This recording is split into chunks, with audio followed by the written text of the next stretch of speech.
Good afternoon, everyone. It's Pablo.zuanic, Cannabis Equity Analyst at Zuanic & Associates. Thank you for joining us today.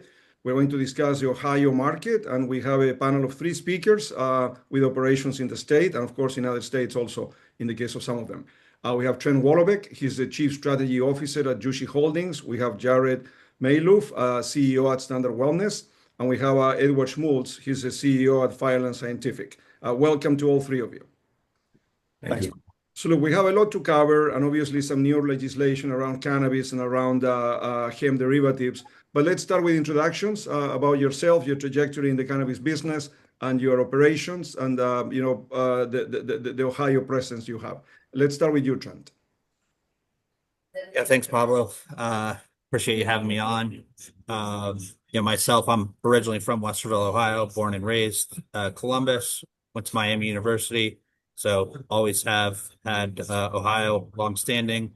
I moved out to Colorado for the cannabis industry in 2012, and I'm now back into the industry, which is great. I have been with Jushi since the inception. Been in cannabis, like I said, since 2010 as an investor, full time since 2014. And so with Jushi, we're a level 2 cultivation facility. We have a manufacturing facility in Columbus, and we have 6 operational stores, building out our 7th right now. And so have been both a medical provider down in Cincinnati, but also have expanded to 5 additional stores, plus the Cincinnati location. We'll be opening our 7th here by the end of the quarter. So looking forward to getting that done and continuing to grow the Ohio market. Okay, that's great. Thank you. Ed, go ahead, Ed. Sure. Hi, everyone. I'm Ed Schmults. I'm the CEO at Firelands Scientific. I joined the company last December, so coming on a year. I've been in cannabis for about 7 years, mostly in California. I can say I'm pleased to be out of California and in Ohio.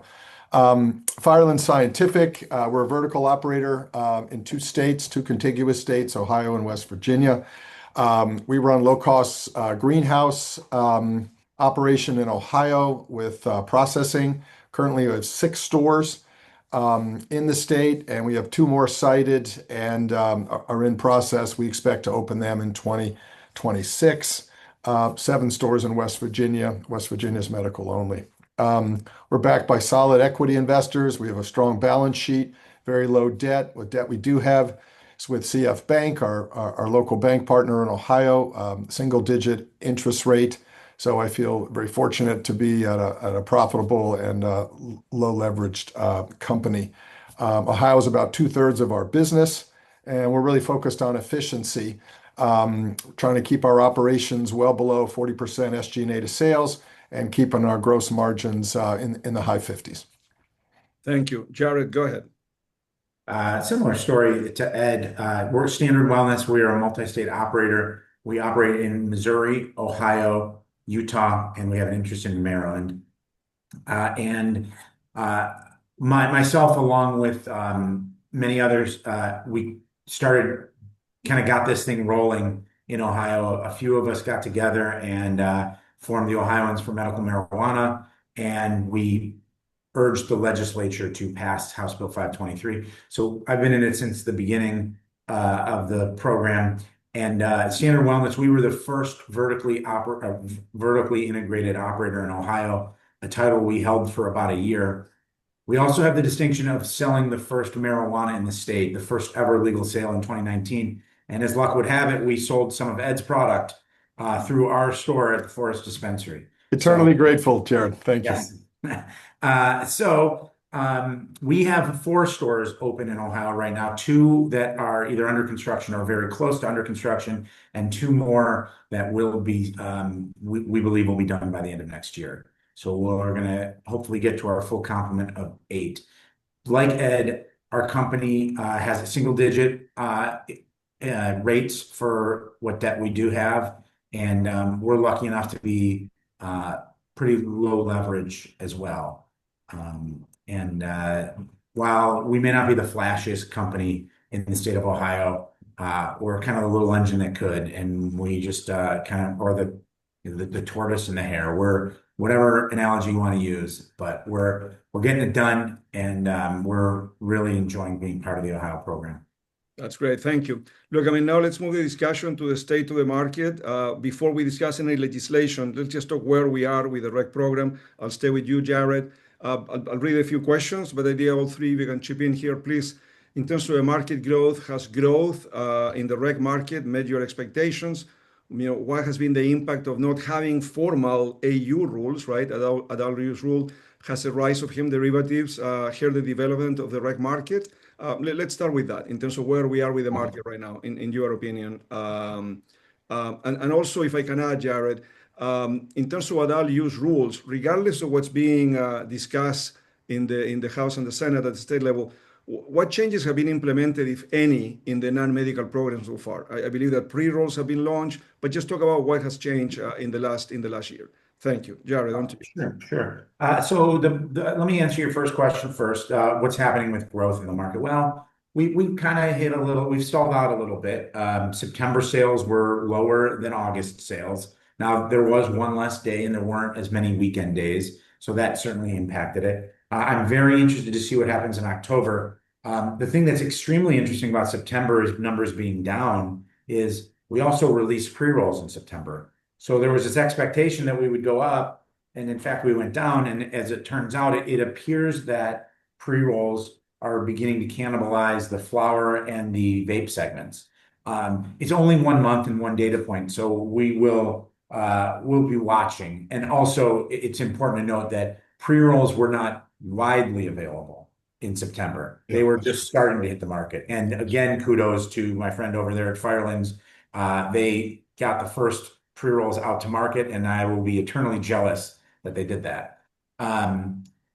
With respect to, however, I think there still is a lack of understanding that we have an adult use program, and every single month there are more and more people that become aware that there is a program out there. So I am confident.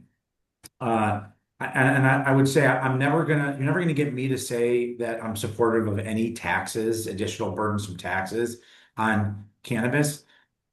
That being said, the tax that was passed in Michigan, it has no choice but to affect Ohio sales. And so we think we may see an uptick in sales when the calendar turns to 2026 and the Michigan tax situation changes a little bit. Right. To your last question on intoxicating hemp, I could spend the entire time talking about that, and what I think I'll reserve my comments until we hear from other people. Yeah, let's keep on him, but just staying with you, Jared, for a second. In terms of the changes that have been implemented, in terms of the new, call them non-med rules or AU rules, it's the introduction of pre-rolls, the only thing, pretty much, or has there been any other change? There are draft rules out there that would limit the THC milligrams per unit to 10 for adult use. Right. You would still be able to have high dose gummies and drinks and tinctures for medical patients, but for adult use patients, you would be limited to 10 milligrams. Right. But I'm not talking about, I'm sorry to interrupt, but I'm not talking about proposed draft rules. I'm talking about changes that have been implemented since we began with non-medical sales. Yeah, pre-rolls. Pre-rolls is the only thing. Okay, thank you. I'll come back to you. Trent, on the same question? Yeah, look, we've seen seen good solid growth. I think for us, a couple stores have knocked it out of the park versus what we thought they were going to do when we built them out. A couple are performing about to where they're at. But the most important thing is we're somewhere between 2 months and 6 months ramping up those stores, and so you typically see like a 12 to 18 month growth curve of revenue at a store. And so especially in a market where we can't advertise like in Ohio to let people know we actually opened a store. One of those many lovely things about Ohio and not having an adult use regs passed. And so I would say that's one piece. We always expected a double of the marketplace from an overall transition from medical to adult use. I think we've kind of seen that. Some areas of the state are doing better than others, as Jared alluded to, because of, Michigan prices in that market. And, I won't reserve my comments for later, but intoxicating hemp has been a massive, massive drain on the state regulated cannabis business. 100%. I've been in the field. I've secret shopped. I'll do what we'll do what we continue to do with partners. We have a lot of partners and support in Ohio around litigation on that front, but it is 100% affecting the business. I would say probably cut it in half, quite frankly. So it's really stunning growth of the state regulated market. All right, thank you. We'll definitely expand on hemp derivatives in a second. Ed, just your question, the question in terms of has market growth met your expectations, and what's missing for it to pick up in growth? Yeah, no, it really hasn't. I expected overall market to be quite a bit bigger by now. We did well. We saw about a 3.7 times lift across our stores that were open prior to adult use. But I saw a poll a while back, I'm sure you guys have seen as well, that 40% of Ohioans didn't know that cannabis was legal in the state. I mean, that's kind of nuts. And we have such tough restrictions on advertising and marketing in general to drive awareness. It's just a real challenge. In terms of regulatory changes, yeah, we were able to launch pre-roll. Thank you, Jared. Shout out to my team. On August 16th, we got the first pre-rolls out. It was very exciting. But there's been a lot of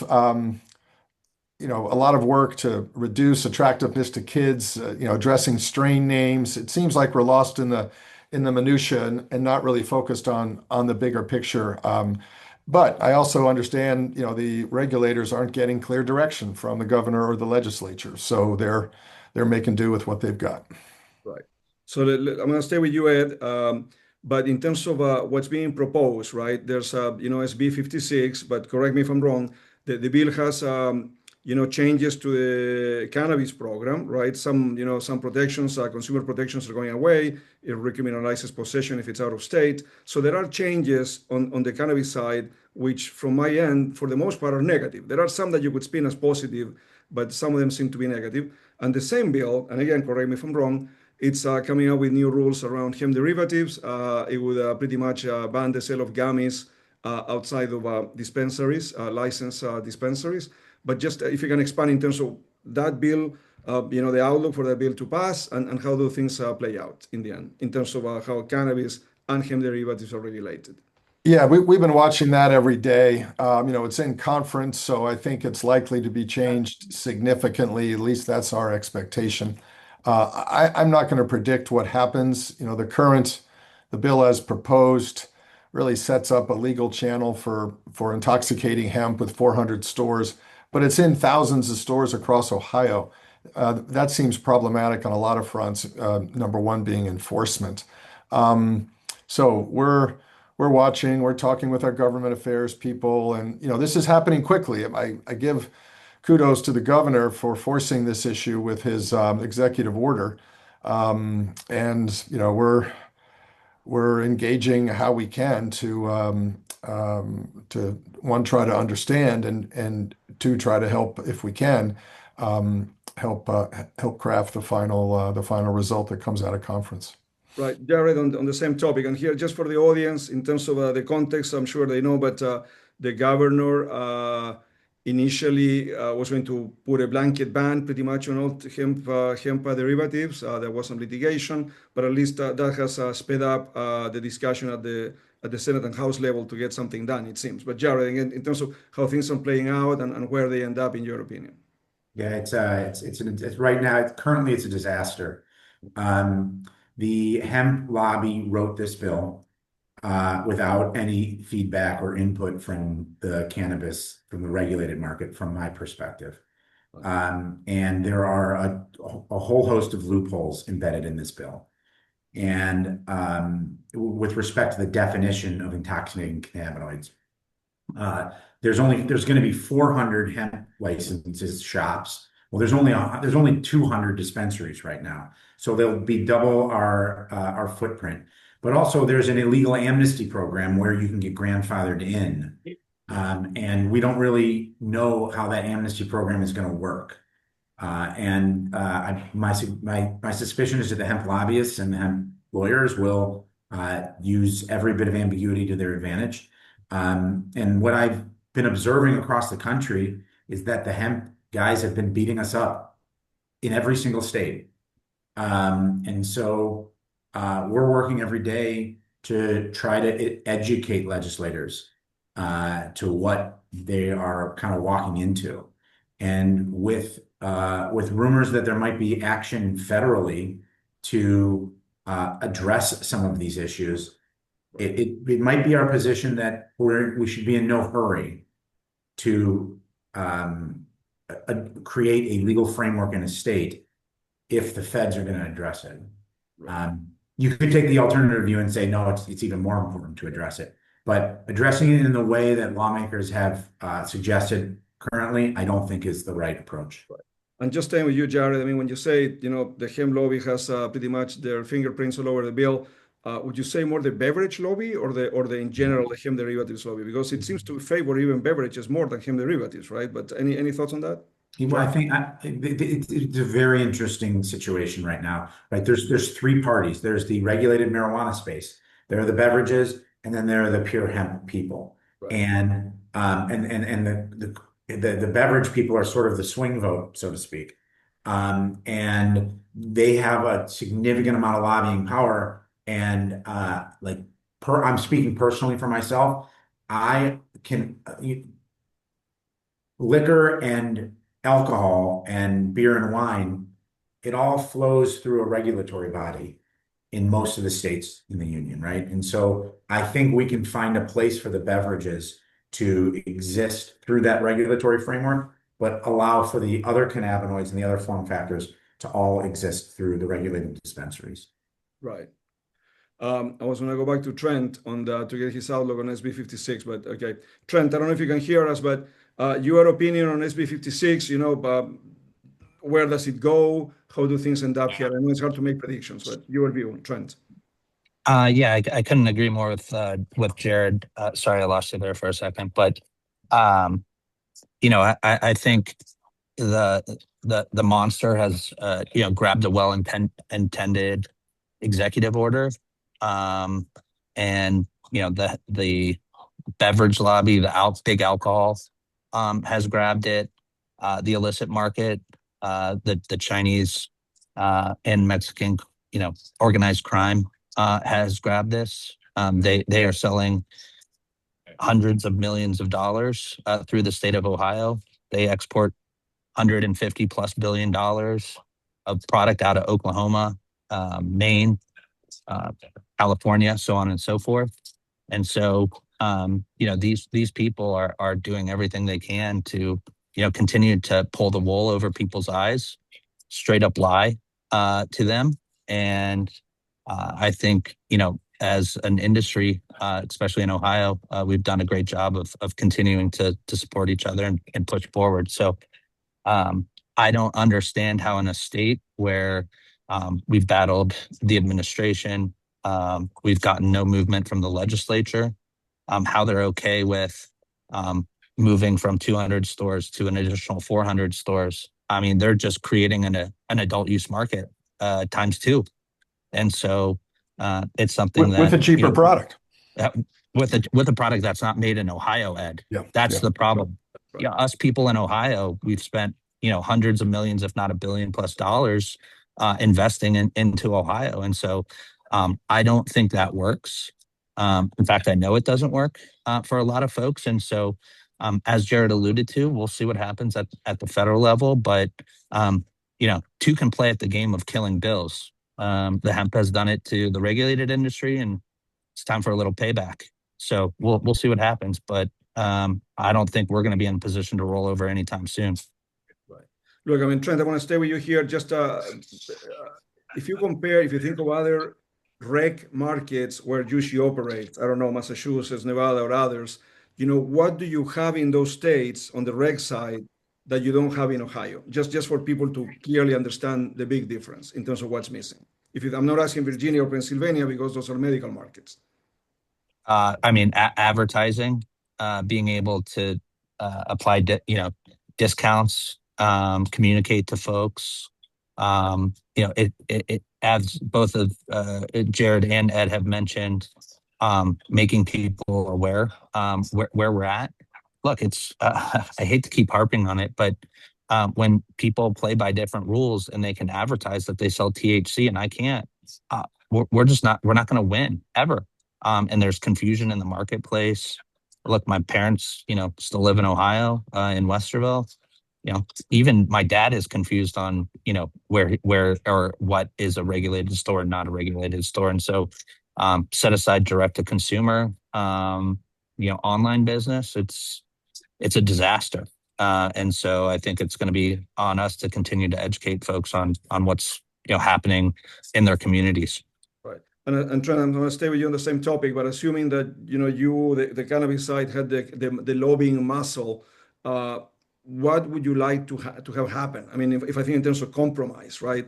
You still want to allow hemp derivatives even from out of state, but only sold at cannabis dispensaries. I mean, what would be examples of compromise, if anything, or just ban them because they're illegal in your opinion? Let me be very clear. I'm not for a ban of THC. I want safe product.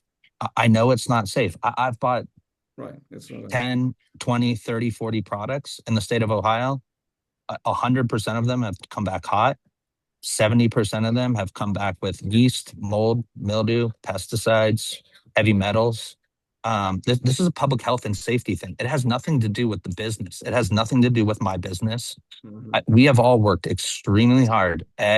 Jared said it. He's first guy to sell medical cannabis in Ohio. I'm sure he didn't do all that work and set up the program, have somebody shortcut and jump in and sell stuff that's bad for a patient or bad for a consumer. It's not what this industry is. And so we need to come together as a state regulated business, regulate THC.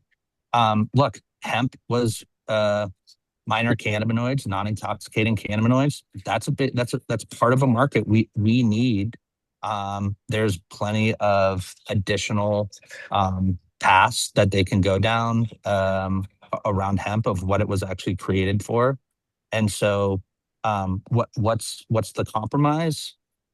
I think there can be a cap on a drink to continue to normalize THC. But to think, we're going to let people that have been bad actors, waltz right into a regulated store because they've been selling, quite frankly, weed for the last couple of years. That don't work for me.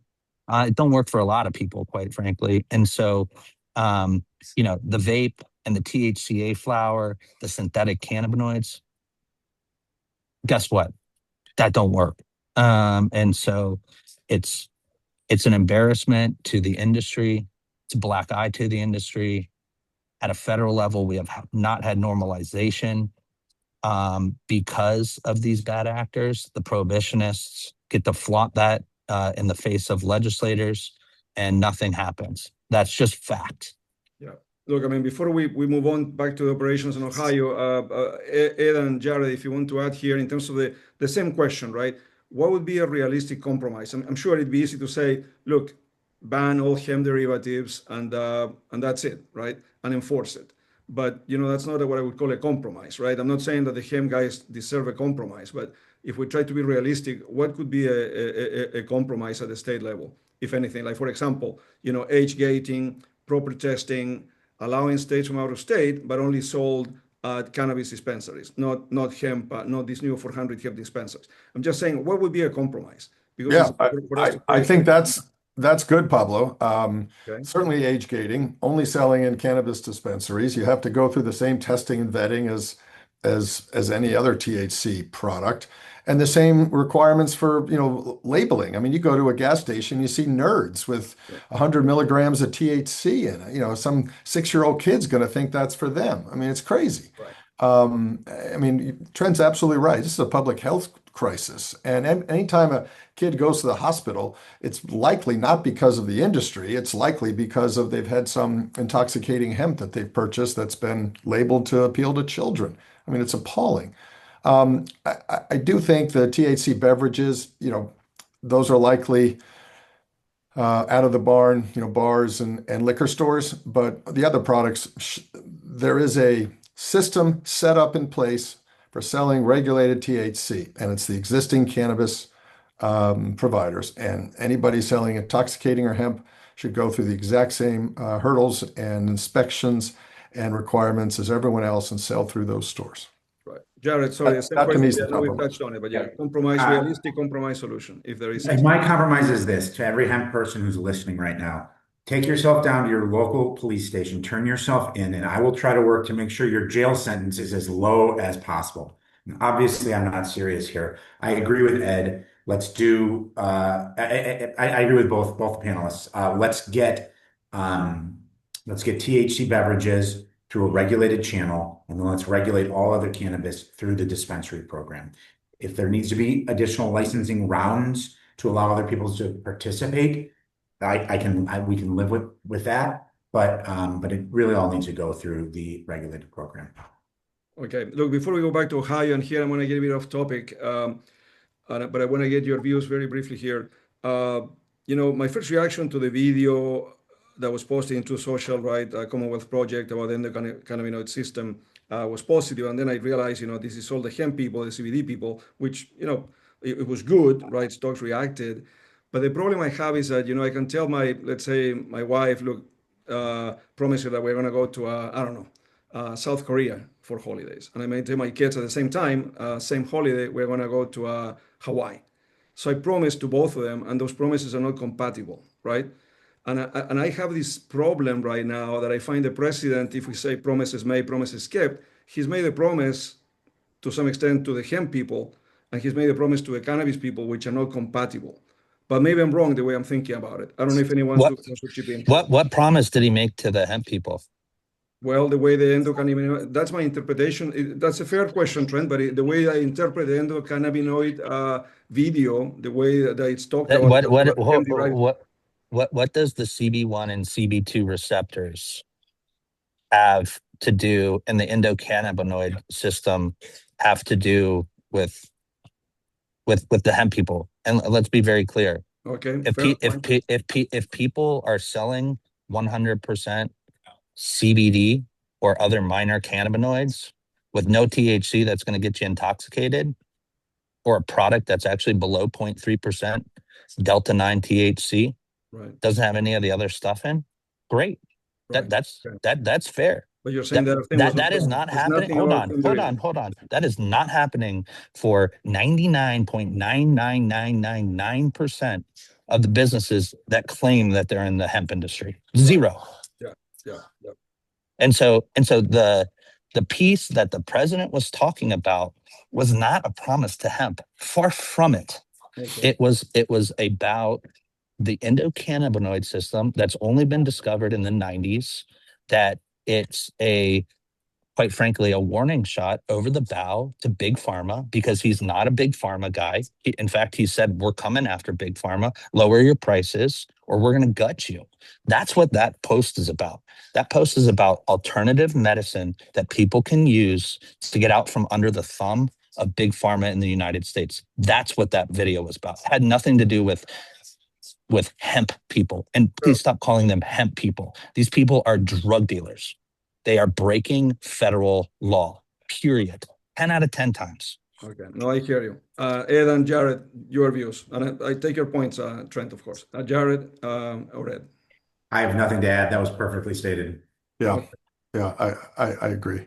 And everybody knows a guy whose cousin sat next to Don Jr. and has an inside line on this stuff. I kind of give the big eye roll on that. If something happens, great. In the meantime, we all have to run our businesses and deal with the world as it is. So it just, I'm not gonna get into it. Obviously, it just seemed to me that day, a lot of the people that were celebrating in social media were the hemp alliances, the hemp associations. But I hear you, Trent, 100%.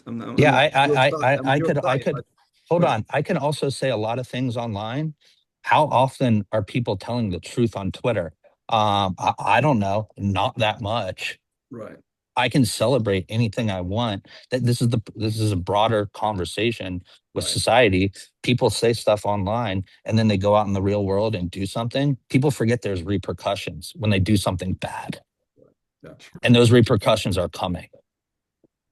All right, back to Ohio. Ed, I'm going to start with you. Just deeper into Firelands Scientific. If you touched on it at the beginning, but if we can expand a little bit in terms of how many stores you have, how many have you added? If you can discuss the location of your stores, are there border stores? I think you talked about almost 3.7 times sales growth. If you want to talk about are you selling a lot of your own product versus third party? Are you able to buy enough supplies in the market from other sources? Sure. Capacity expansions, any color you wanna give there. Sure. So yeah, we're 6 stores operating now. 2 more have been cited in progress. We've opened 3 since adult use. Most recently, a store in Berea last spring. About 50% of our store sales are our own product, and 50% third-party brands that we bring in across the state. We have not had any supply challenges with finished goods. We are a buyer of bulk biomass in the marketplace, and that's a little hit or miss. And prices are a little more than we would have expected. I think there's limited capacity for biomass, and people are struggling to find it. We are expanding our capacity for biomass, doing it sort of 2 different ways. One, we're really focused on improving our yields, and doing that through improvements in the inputs, the lights, CO2, et cetera. We've increased yields probably over 30% so far this year, and also increasing cultivation square footage. We're taking advantage of recent increases in allowable square footages. So we're doing that, and we're trying to stay ahead of demand on that. I don't want to build out the full 100,000 that's allowed to a tier 1 operator and then sort of have to wait for demand to catch up. We're trying to roll it out at an appropriate sequence. Right. And are you using any third-party brands? Are you licensing brands, or it's all your own Firelands Scientific brands? We are not licensing any brands. It's all our own brands. We do sell in the wholesale market. We sell our brands across about 145 stores across the state of Ohio right now. And that's a good business for us as well. The Ohio market is increasingly promotional. Really interesting to see what's happening with prices. We're seeing some price compression. I think you'd expect that. Pablo, I think you've done some analysis that shows pretty steep price compression in the early years of AU, and then it flattens out over time. We're certainly in that now. And then you also have the challenge. You're an excellent analysis earlier this month. You showed about $6.10 a gram for flower in Ohio versus $2.23 a gram for flower in Michigan. That delta really knocks out about a quarter of northwestern Ohio. That's a tough place to do business at Ohio prices because it's so much cheaper across the border. Right. And just staying with you, Ed, just one more. So what we're seeing is that growth is beginning to stall, right? And we've discussed the reasons, but the number of stores keeps going up. So that leads to a revenue per store erosion. Some of you are being able to add stores, but how do you see that playing out? And is it as bad as I make it sound in terms of the compression, the erosion on revenue per store? Yeah, no, it's happening. Right? Just do the math, right? What are we at? 172 now, and there's another 100 coming. So, each store takes a bite out of basically the whole state, right? It's certainly more concentrated in the market around the store.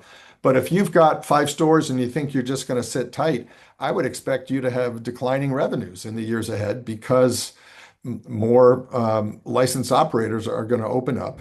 The challenge is, as any retailer should be thinking about, is how do you improve your store base? How do you move your low performers to better locations? How do you add features, drive-throughs, things like that? Do you anticipate home delivery and look at density of a population so you can service customers through home delivery? These are all things that we're thinking about and looking at. Home delivery, I think, is way in the future, but always good to be thinking about it. Thank you. Jared, on to you now in terms of standard wellness operations. Look, I don't know if you want or if you can disclose, like, what percent of Ohio of your business is Ohio, but, if you can just touch on the stores, locations, any better performing stores than others, border stores, if you can touch on that. Again, if you can go back to your capacity, expansion plans, your assortment at your stores, how much is own brands, is third party, can you find enough supply outside of your own capacity? If you can just touch on that, expand on the business. Thank you. Something a little bit less than 50% of our revenue comes from Ohio. Missouri and Utah are great markets for us, and we have an interest in Maryland, where we have a dispensary and an outdoor grow that's happening now. As far as brands go, we're really proud of our brands, our own brands, but we've also brought in a number of third-party brands. And I'm sure I'm going to miss one or two, but Gruen operates through our license.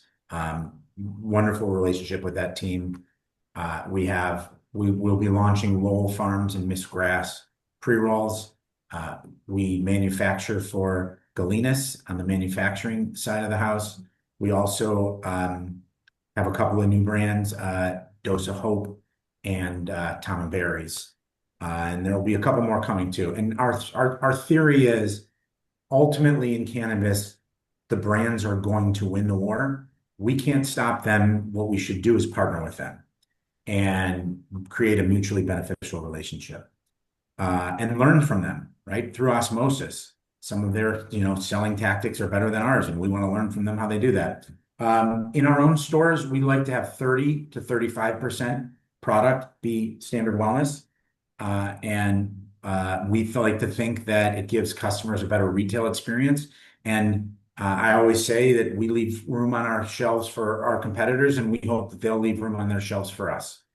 And as far as capacity goes, I want us to focus on retail first, get to our 8 dispensaries, and then allocate the next capital to expansion in the cultivation.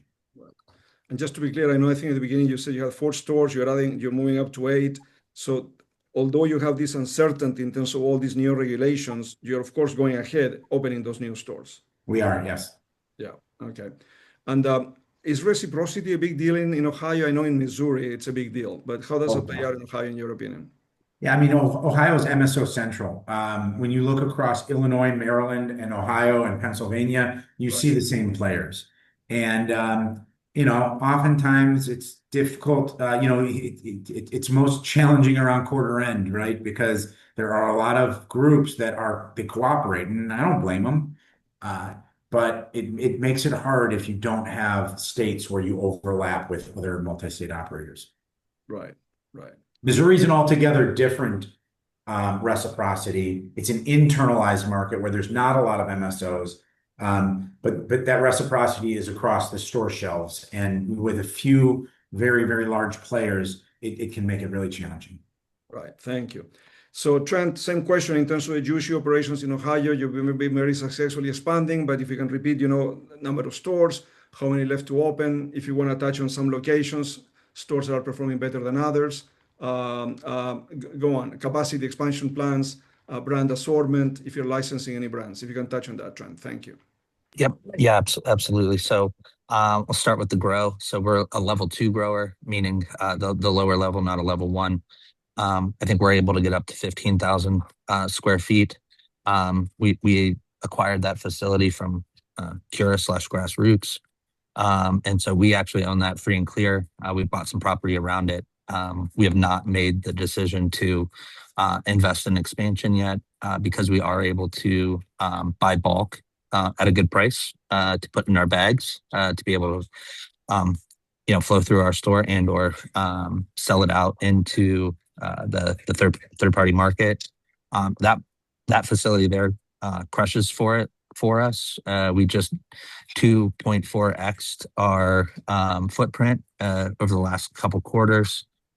We're up into the 90s on a gram per square foot basis there, and testing in the high 20s from a THCA perspective. So got a team crushing it there, doing a great job. That's really been able to allow us to build out our brands there. like Jared, we're kind of in the low to mid 30s right now as we continue to kind of ramp up growth. We like product diversity on our shelf. It's definitely a patient and or consumer preference. And so as we continue to kind of grow the store revenue model, we like to have that optionality for the individuals until they kind of learn, and we can kind of see what the preference are for individuals at each of those local stores. Because we have a store in Toledo, we have a store in Oxford. Those are two very different markets. We have a store down in Cincinnati, right on the border of Kentucky. That's a very different market. One up in Mansfield, over in Warren. So we got a pretty diverse footprint. And so each market kind of has its preference on products. Even some people in Northeast Ohio much prefer Firelands because that's where they know they're located. And so it's definitely a store by store analysis as we continue to ramp up retail. And I'm sure, as we hopefully see some normalization at the federal level, markets, public markets open up a little bit, whether that's to refi or print some equity. Maybe we'll look at an expansion of our growth to get a little bit more vertical, build out, the facility a bit more. But again, we own that free and clear, so it's kind of our decision on when we do that, which is pretty unique. And hey, it sounds like these guys can get bank loans in Ohio. Maybe they'll make some introductions for me. That'd be appreciated. But hey, Ed, Jim's definitely going to hit you up on that one. But yeah, so we'll continue to be responsible and rolling out and trying to understand the supply and demand there. And as they alluded to earlier, Michigan coming down, intoxicating hemp, probably getting reined in. We think there's a lot of growth left within Ohio. Right. So look, okay. And then any licensed brands in your portfolio, or they're all own brands in the case of Ohio? No, we can create our own brands in-house and market those just fine. Look, and this is a two-part question for you, Trent, but obviously Toledo, right next to Michigan, right? I would suppose prices a lot lower than, say, in Cincinnati. But with the SB 56, if it goes through, out-of-state possession cannabis is going to be recriminalized, right? So I don't know if that means that people will dare less to go to Michigan to buy cannabis. I don't know. Start with the second question, but or do you think it plays out that way? I don't think it plays out that way. So right, yeah. I'm not even going to go down that. Yeah. Look, next question. I'll stay with you, Trent. We just published a video in a report on MariMed that we did with the commissioner in Delaware that we actually filmed at a store, at a cannabis store. A very, I would say, congenial, very good relationship between the office of the commissioner and the industry, right? Incumbents and new licensees, which we love to see.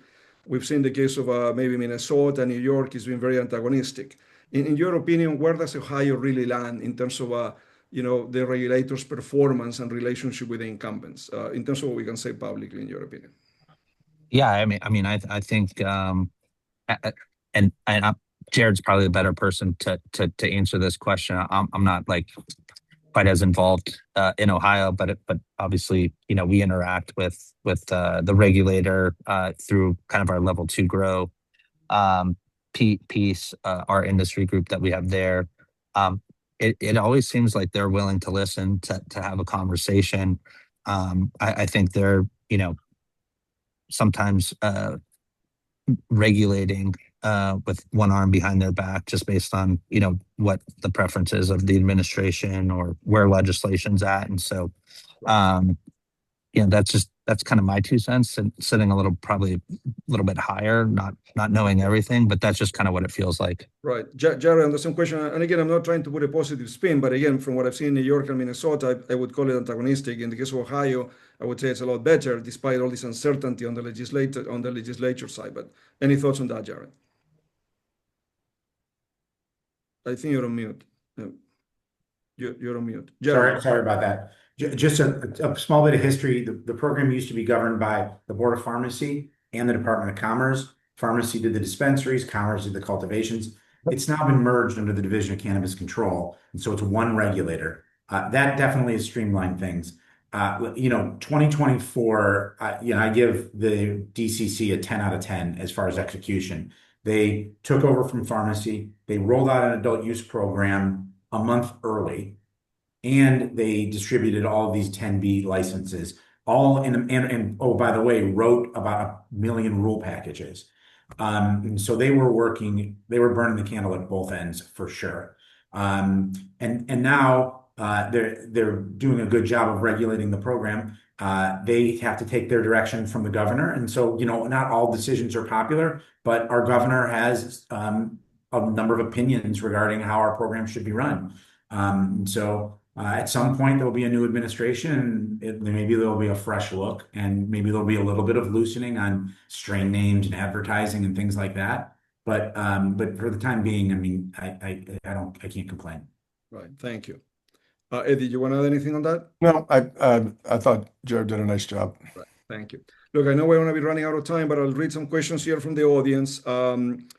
Someone asking for you, Trent, if you want to, hemp derivatives, of course, the illegal product, the untested, unage-gated, the problematic product, and we would say it's all of it. Someone is asking, I'm paraphrasing, of course, it's a national problem, but within your footprint, I think the person is asking like Virginia, Pennsylvania, Ohio, if you just talk about those 3 states, is it a lot worse in Ohio, or it's just the same everywhere in terms of how big a problem it is? Is there anything specific about Ohio? But it seems to be. But anyway, I brought litigation in Pennsylvania. I brought litigation in Virginia, and I will be bringing litigation in Ohio, because they're all bad. Right. All 50 states across the United States are. I shouldn't say that. I should say probably of the 20 states I go to on a regular basis. I travel 90% of my time. Every single time I go to a different state, it takes me about two minutes to get outside the airport, and I see a vape shop, a smoke shop, and so when I see one of those, I don't even have to go in. They're selling 7-OH, kratom. They're selling whippets. They're selling weed and mushrooms. Thank you. Name a drug. They're selling it. 100 mg gummies, right? But go on. No. Like, I mean, you don't even have to walk into a store. Like, down in Florida and Fort Lauderdale at a festival. I mean, they were selling knockoff Skittles. They were selling 20,000 mg, gummies. It's. I can go on and on and on. So Yeah. it is an issue in majority, if not all, states across the United States. Look, I'm going to ask. Look, I mean, Trent, someone is asking a question here that I want to paraphrase, right? And I hope someone is asking, like, how come Curaleaf and Green Thumb, they've gotten into hemp derivatives, right? They're trying to sell those products. Do you have an issue? So let me, yes, I have an issue with it. Yes, I have conversations with them about that. I can see how somebody backs into math for a drink that is 0.3% Delta 9 THC because of on a dry weight basis, because of the water and the sugar. And so I get that math. And let me be very clear. I would hope, I don't know for certain, I would hope that they use naturally derived Delta 9 THC, not THCP, not HHC, not Delta 8, not Delta 10, not Delta whatever alphabet soup comes from international chemical companies from China. We know they import synthetics, derivatives, to put into hemp products. And so I would hope they don't do that. I would hope. But yeah, they're doing drinks. I don't have a problem with drinks per se, as long as, again, they're naturally derived D9 THC and they're under the 0.3% weight. That is what it is. Somebody wants to stand up a business more power to them. But I don't read it that way. Infused products, I don't read it that way. And definitely not THCA flower, and definitely not THCA vapes, and definitely not THCA concentrates. And so, if they know who they are, they know what they have coming for them, and we're going to continue to shine the light on that. So, let the chips fall where they may. I hear you. Look, Jared, again, another question. I mean, some questions are in Twitter, some are in email, some are here in the chat room, but someone is asking, Jared, and again, I'm trying to paraphrase, but how do you see independent retailers in cannabis, performing in the future in the Ohio market? I know it's a question, but I think wonderfully. Sometimes I go to sleep at night dreaming of being just a retailer and not having to deal with the headaches of cultivation and processing. There's not a supply shortage, right? And so they don't have problems getting product. They get to earn their keystone margins, and they get to focus on providing the best retail experience. They have every single supplier bending over to try to get on their shelves. I think it's a good life. And for those who are purely retail who think I need to get vertical, I'm not sure. I'm not sure you want to. thank you. Yeah, Pablo, just to build on that really quick. We're vertical, or excuse me, retail only, no vertical in Illinois. And boy, does that market feel nice a lot of the time. And so, people that say, independent retail can't exist, that's not true. Right. Yeah, I hear you. Another question here, but I think already we touched on it, but if anyone wants to add anything, someone is asking, do you think SB 56 will pass on Tuesday? Is that out of the house? Do they mean out of the house? Yeah, or first of all, I mean, it's in conference right now, right? And it hasn't. When it's in committee. Let me be very clear. It's in yes. committee, not in conference. Okay. Committee. So there's not been a full floor vote out of the House. It's definitely not gone over to the Senate, and so there are still many steps to go. Right, and to get that passed. Conference will come after the House and Senate have try to agree on something, right? That's the way it would play out, right? Yeah. I believe, unless yeah. No, so on It was voted. Yesterday, it was voted out of the House 86-7. It heads over to the Senate, where the Senate could concur, and then it could go to the governor's desk. However, it's so much different than it was the first time around. I understand that the Senate is a little bit disappointed in all the changes, and so they will not concur.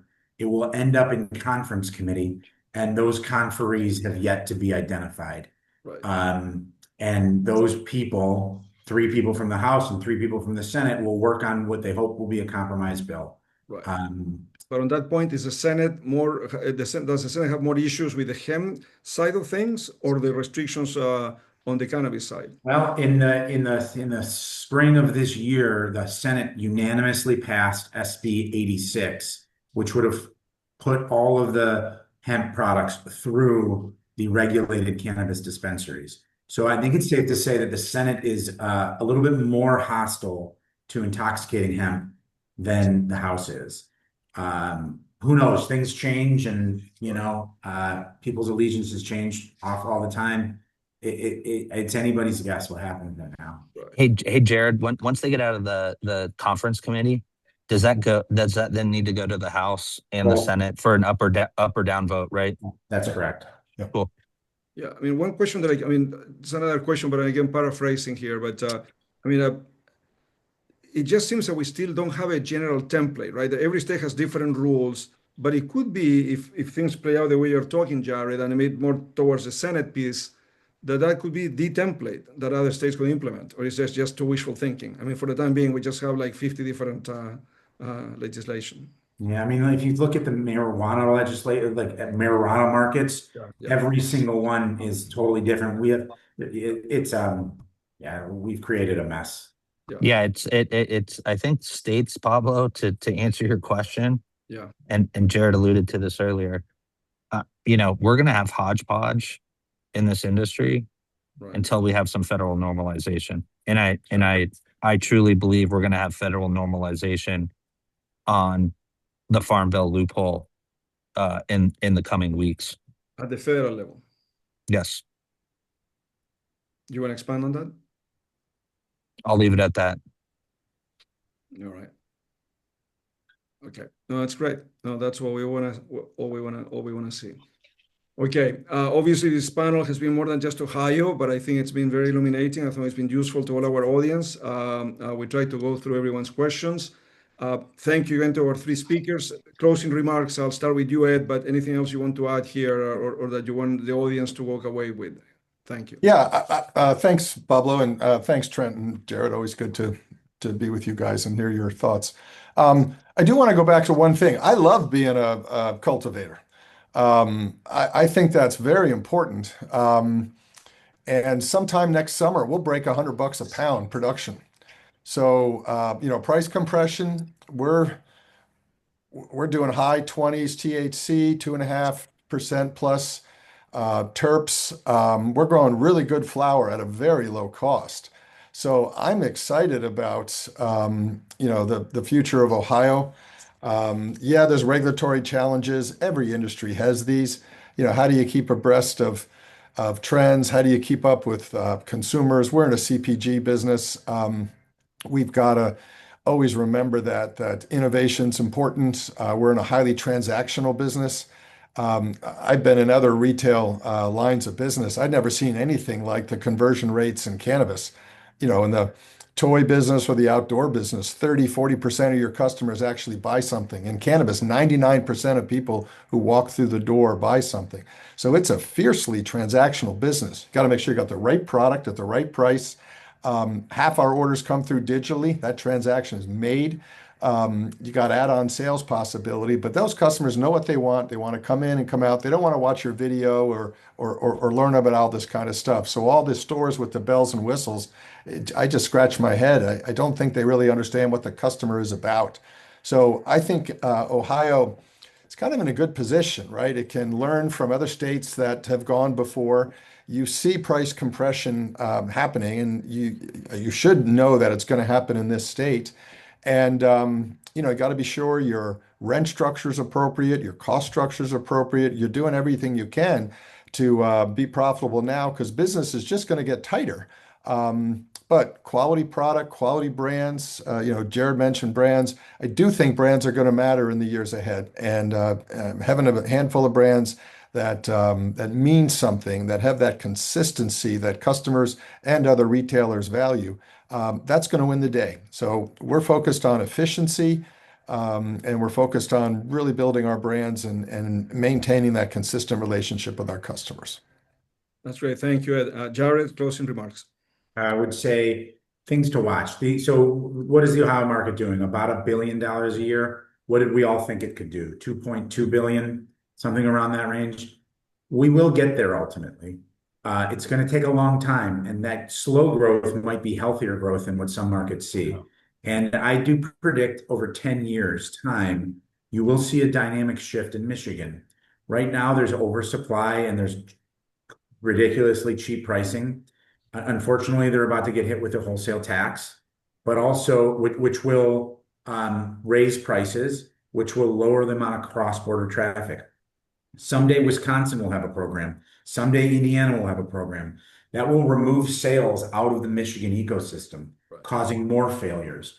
The more failures that happen in Michigan, the more prices in that state will start to rise. And so I think that over a long enough time horizon, Michigan will become less and less of an issue for the border states. Got it. Thank you, Jared. Trent, closing remarks.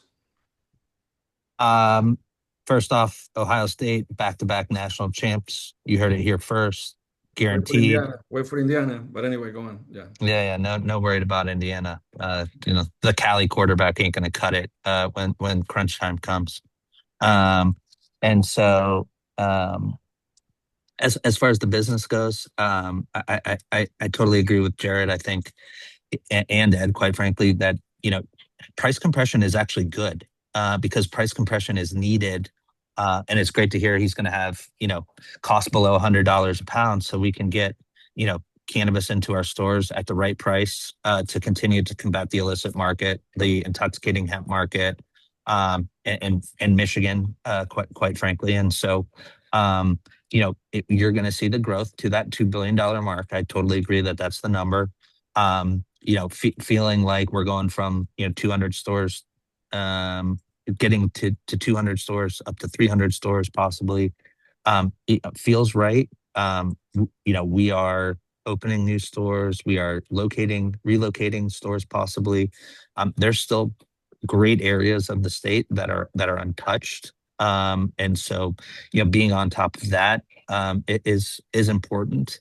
And I think there is plenty of growth, plenty of success. Ohio, I gotta say, there are a bunch of really good operators at the local level.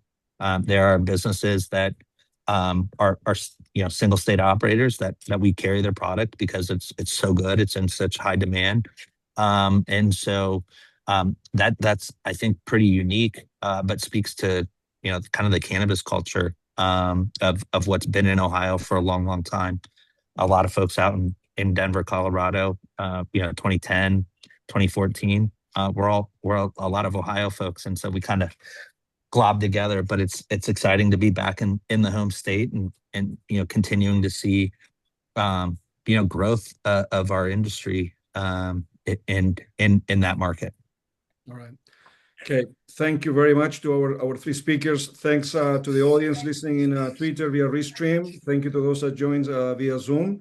Everyone, have a good day. Thanks again. Thanks, everyone. Thank you.